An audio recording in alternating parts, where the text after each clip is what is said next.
Assalamualaikum warahmatullahi wabarakatuh.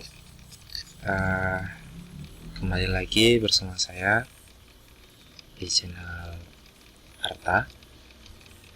Hari ini kita akan membahas SAM PP untuk tugas basis data dari Pak Martin. Jadi untuk langkah-langkahnya sebelum masuk ke servernya, kita harus mendownload terlebih dahulu aplikasi-aplikasi apa saja yang harus diinstal. Seperti kita harus mendownload SAM PP terlebih dahulu. Jika sudah terdownload SAM PP-nya, kita akan menjalankan Apache dan MySQL-nya, karena dua ini berfungsi untuk bisa masuk ke dalam servernya. Lalu kita buka ke Google, terus kita klik localhost/phpMyAdmin. Lalu dia akan memunculkan menu seperti ini. Oke, kali ini kita akan membuat database melalui dua cara. Cara mudah dari phpMyAdmin-nya, yang cara agak lebih sulit harus teliti melalui CMD dari SAM PP-nya. Oke. Awalnya kita belajar melalui phpMyAdmin-nya. Untuk membuat database baru, kita harus membuatnya di fitur new. Lalu kita buat nama database-nya. Misalnya kita akan membuat database akademik. Lalu create.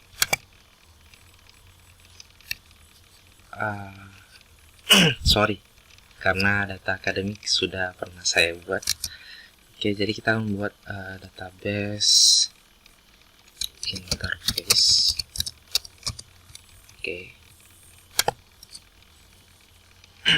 Oke, sudah terbuat. Ini adalah untuk membuat tabel-tabelnya. Ini database, ini, lalu ini adalah tabelnya. Oke, lalu kita akan membuat sebanyak, kita memberi nama tabelnya untuk user. Lalu kolom ini berfungsi untuk hal-hal apa saja yang ada di dalam tabel user tersebut. Kita buat 4 saja untuk awalnya.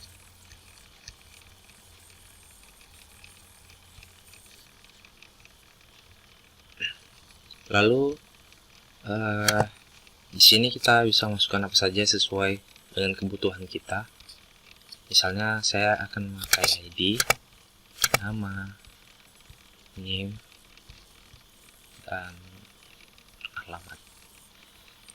ID kita akan memakai integer, jadi tidak perlu memasukkan link atau value-nya. Lalu nama kita akan memakai varchar.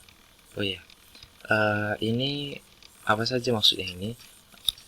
Di sini sangat banyak sekali, seperti yang Anda lihat. Tapi yang paling sering digunakan adalah 4 ini.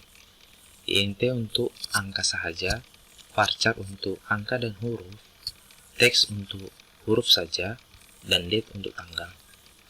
Nama kita akan memakai varchar, name kita pakai integer, alamat kita pakai varchar.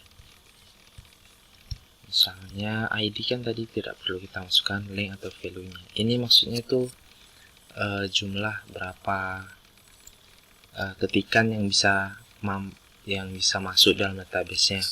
Misalnya kita buat di sini nama 50, maka kita hanya bisa memasukkan nama sebanyak 50 baris, ya 50 baris. Terus di sini 50. Lalu kita akan membuat ID-nya menjadi primary key. Apa itu primary key? Primary key berfungsi untuk sebagai berfungsi tempat utamanya pemanggilan suatu data. Jadi misalnya kita ingin melihat atau mengambil data dari seorang user, kita bisa memanggilnya dengan memakai ID-nya karena dia sudah menjadi primary key. Oke, kita save.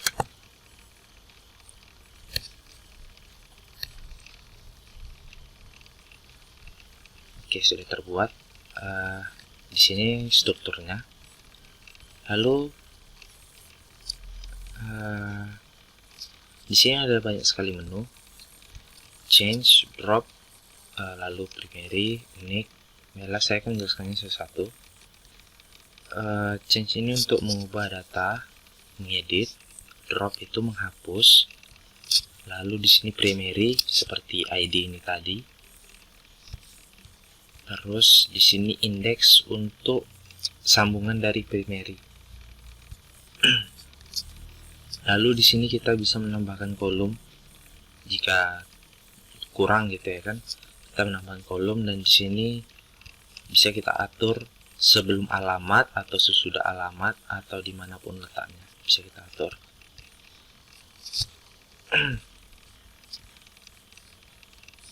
Lalu kita akan menginputkan datanya. Menginputkan data itu ada di bagian insert. Misalnya kita buat sini ID-nya, terus namanya harta, NIM-nya, dan alamatnya. Oh, salah. Oke. Kenapa tadi salah? Karena kita memakai tipenya itu integer. Yang berarti integer itu hanya angka saja, tidak ada hurufnya. 6. Oke, kita tekan go. Nah, kalau sudah seperti ini, itu tandanya sudah berhasil. Insert into user. Kita bisa melakukan menginsertkan data, menginput data melalui SQL ini, tapi melalui coding. Jadi jika ingin lebih simpel, maka kita menggunakan fitur insert ini. Lalu di sini ada fitur export. Apa itu fitur export? Fitur export itu berfungsi untuk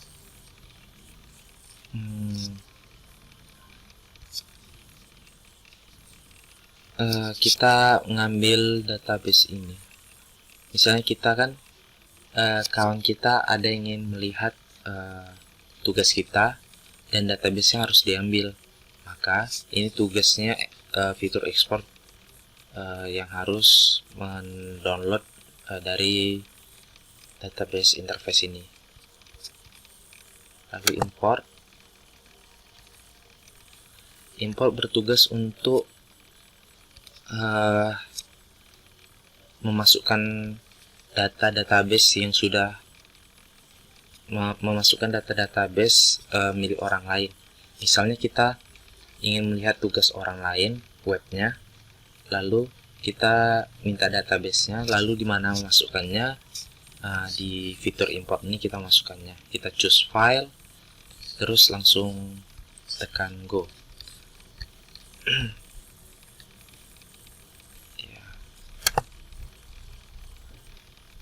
Ini tidak perlu diubah karena ini adalah servernya, dan operation tidak perlu diubah juga.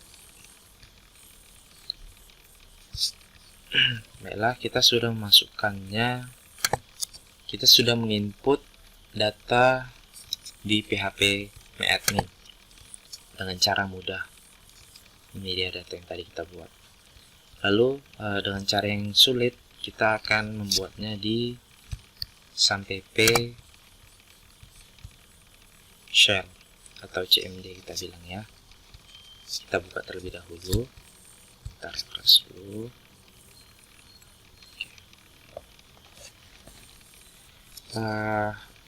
Kita harus memanggil database dari SAMPP tersebut. Untuk memanggilnya kita hanya tinggal klik MySQL.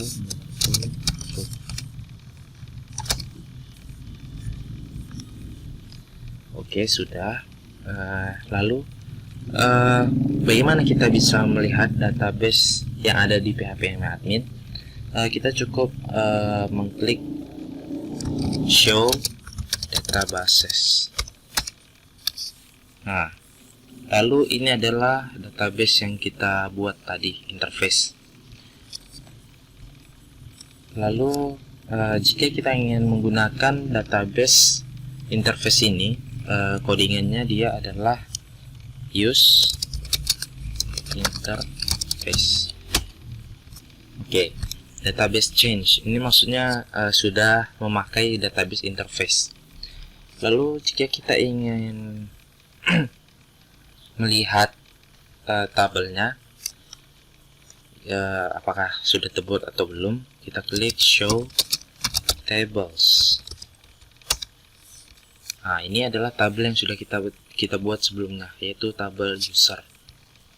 Oke, selanjutnya kita akan membuat database, ya. Kok database? Maaf, kita akan membuat tabel baru.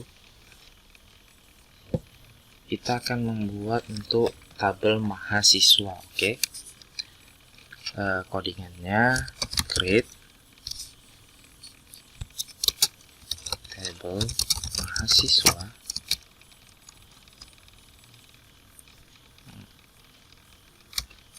nick int nama mahasiswa varchar,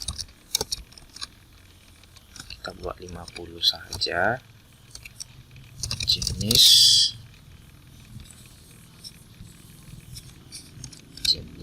kelamin. Oh ya, di CMD sampai P ini kita tidak boleh menggunakan spasi, makanya kita mengantisipasinya dengan underscore.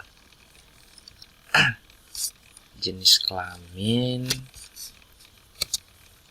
enum. Apa itu enum? Enum untuk tipe data untuk penentuan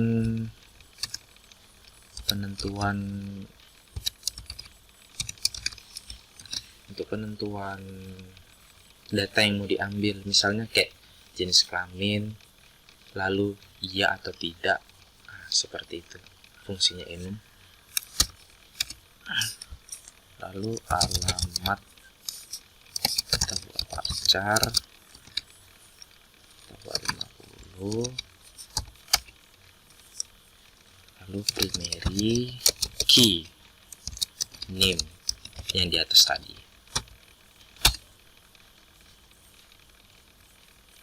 Oh, maaf, bukan name ya, melainkan nick. Maaf.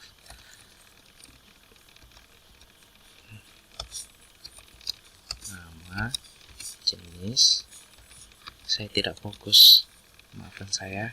Ini kita ganti menjadi nick. Oke, ini artinya sudah terbuat, dan mari kita lihat di database-nya. Kita refresh.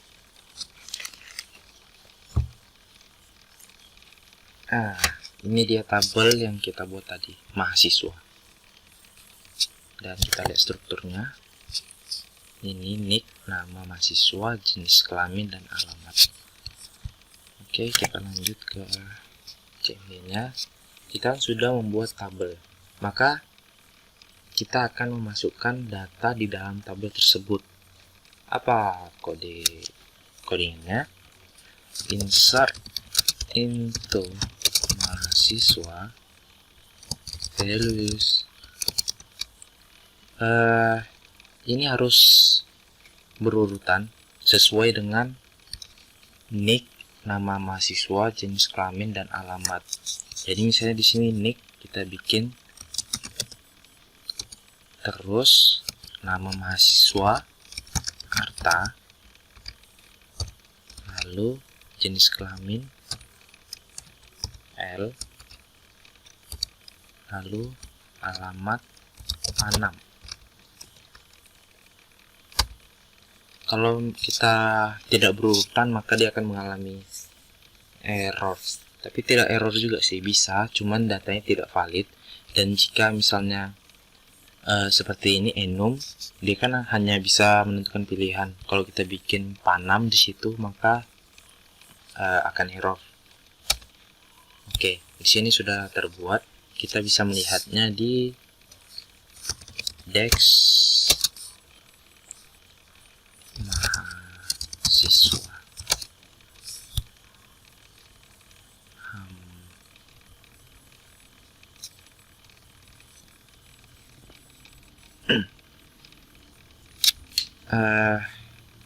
Dex mahasiswa ini berfungsi untuk melihat struktur yang kita buat tadi, struktur tabel.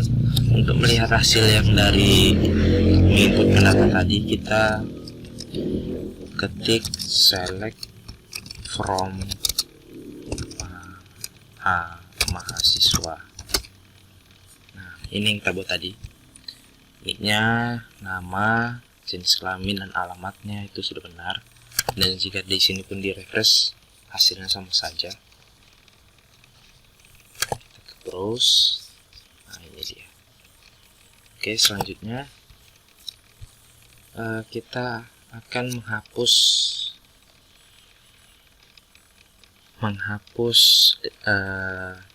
tabel ya. Hapus tabel. Misalnya kita mau menghapus tabel user ya, maka kita bikin drop table user.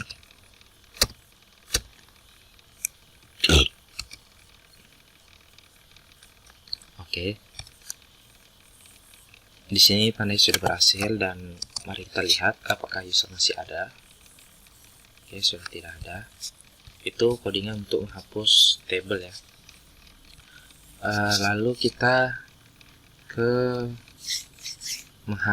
mengubah data di tabel.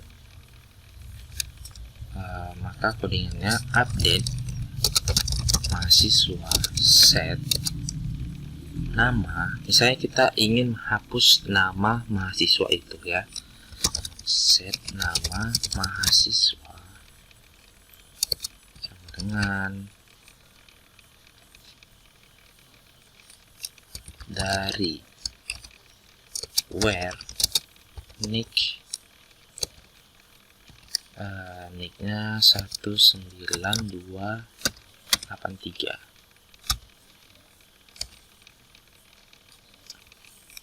Oke, ini artinya sudah terubah. Kita lihat apa sudah terubah. Select from mahasiswa. Nah, namanya yang sebelumnya jadi dari Arta menjadi dari. Lalu untuk materi kali ini sepertinya sudah sampai di sini saja, karena sudah berapa menit juga. Terima kasih yang sudah menonton. Mohon maaf jika ada yang kurang jelas dari bahasa dan tutorialnya, karena ini video perdana saya, jadi mohon dimaafkan. Sekali lagi terima kasih. Assalamualaikum warahmatullahi wabarakatuh.